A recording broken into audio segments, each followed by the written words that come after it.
the updated Honor MagicBook X16 2025. In this video, we'll look at what's changed compared to its predecessor and why the keyboard backlighting hasn't appeared. Don't forget to subscribe to our channel and, of course, visit our Telegram, where you'll also find lots of new and interesting content. Let's get started. The aluminum case, the lid doesn't flip 180 degrees, but it opens easily with one hand. Well, almost easily. The ports are quite modest, representing minimalism at its finest. On the right side is a USB Type A 2.0 port, while on the left are USB Type-C and USB 3.2 Generation 1 Type A ports. On the right side is a universal 3.5mm audio jack for microphone and headphones and a Gen 1 USB 3.2 type of port. The device measures 356 by 250 by 17.9 and weighs 1.6 kilograms without the charger. By the way, they also brought a charger here. The best part is that it has a removable Type-C port, meaning it's a Type-C port on both sides. It's all good. Honor has finally done it. The Honor MagicBook X16 has a large 16-inch display with a resolution of 1920 by 1200 pixels. It uses a standard IPS panel with a 16 by 10 aspect ratio, 60 Hz, 350, and 45% sRGB, 2025 pixel resolution. Don't expect anything out of the ordinary, but it's a standard office solution and looks decent.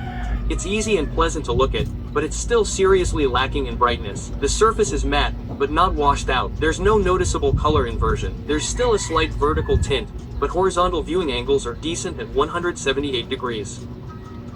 The display boasts very thin bezels, meaning the screen takes up 90% of the usable area, and dynamic brightness, which is both easy on the eyes and increases battery life. Working with documents and graphics for long periods of time is truly painless. What's missing, however, is a keyboard backlight. Of course, this isn't the class where you'd expect a keyboard backlight, but after 2 years, we were expecting something interesting, and it didn't happen. The keys themselves are truly high quality though.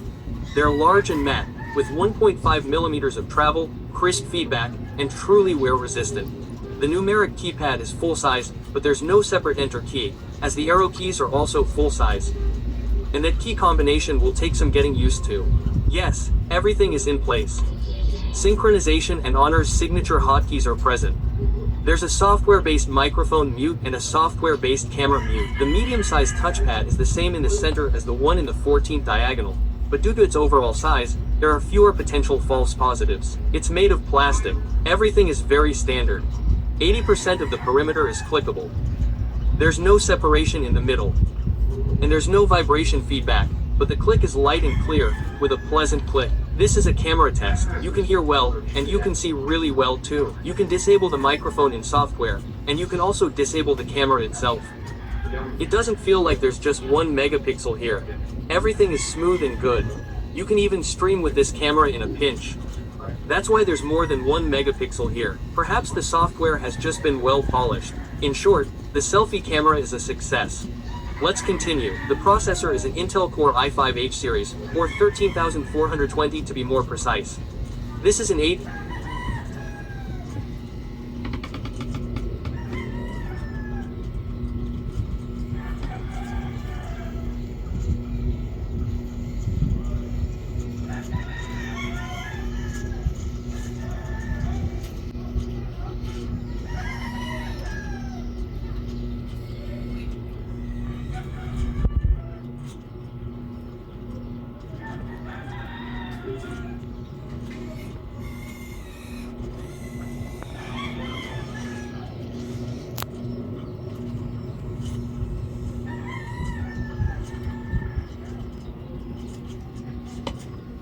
Core type with 4 energy efficient and 4 high performance cores. The base frequency is 2.100. The turbo frequency is 4.600. Well, that's, of course, for a powerful quad-core processor. So, what can we say about this series of processors overall?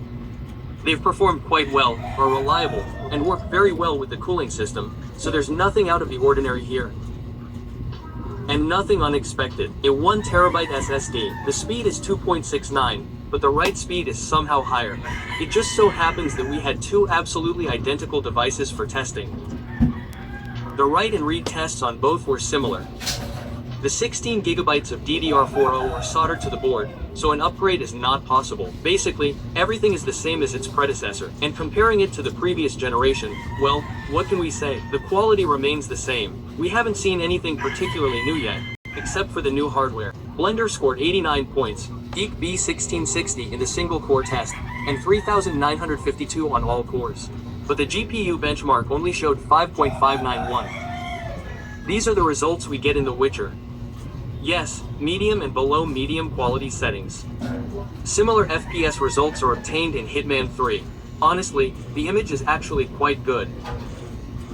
Well, if you play in direct sunlight or in very good lighting, the matrix is clearly not enough. That's what concerns brightness.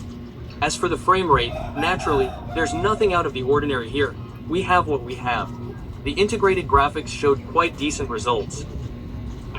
Despite playing with the graphics here, despite stressing the system, we couldn't hear the fans.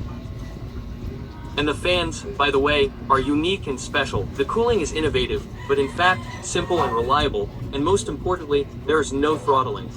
2 heat pipes and a single cooler with C-shaped turbo blades. This is a nice touch, as the processor's TDP reaches 45W, and considering there's only one cooler, we get a truly impressive result.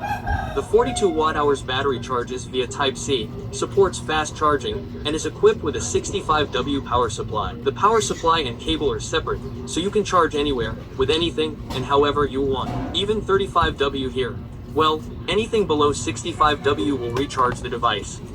Of course, not as quickly, but it will still charge. So, in terms of portability and charging, everything is fine. As for battery life, we certainly don't expect any extraordinary numbers, so it will easily last up to 6 hours at 75% brightness. The sound is 2 downward firing speakers. The sound is pleasant, even. You can feel the bass. Let's test it.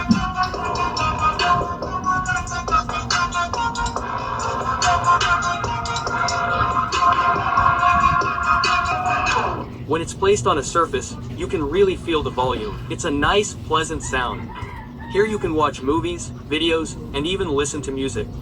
In the office, of course, while at home we plug in and enjoy something more comprehensive. Conclusion: this is a high-quality, affordable typewriter. That's above average for office tasks and more. The obvious downsides include the lack of a slot for even an SD card and a woefully limited number of ports. Full HD and 60 FPS, with 350 brightness, let's say.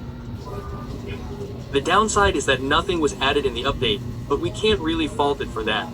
There's no RAM upgrade option. Everything is soldered to the motherboard, and there's no RAM. And there's no keyboard backlight. This is generally speaking, and compared to the previous HP. The pros are the size and weight. For a 16 screen, everything is pretty good. The 1.6 kilograms weight is also quite thin. No throttling at all, truly excellent cooling. High quality materials and software. No lag whatsoever. It's simply superb. Office tasks run smoothly.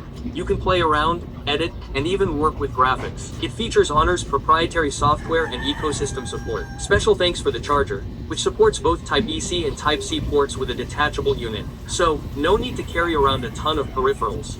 Just charge all your devices through one unit, and ideally, they should all be Honor. Then you'll understand all the features and perks of the proprietary software. Well, that's our review of this high-quality typewriter, which inevitably doesn't compromise on quality, but we still expect it to get even better in terms of technology and innovation. What do you think? Let us know in the comments. Don't forget to subscribe to The Fifth Element. See you soon. Oh, and by the way, current prices and availability for The Fifth Element. Bye. Yeah. Hello everyone.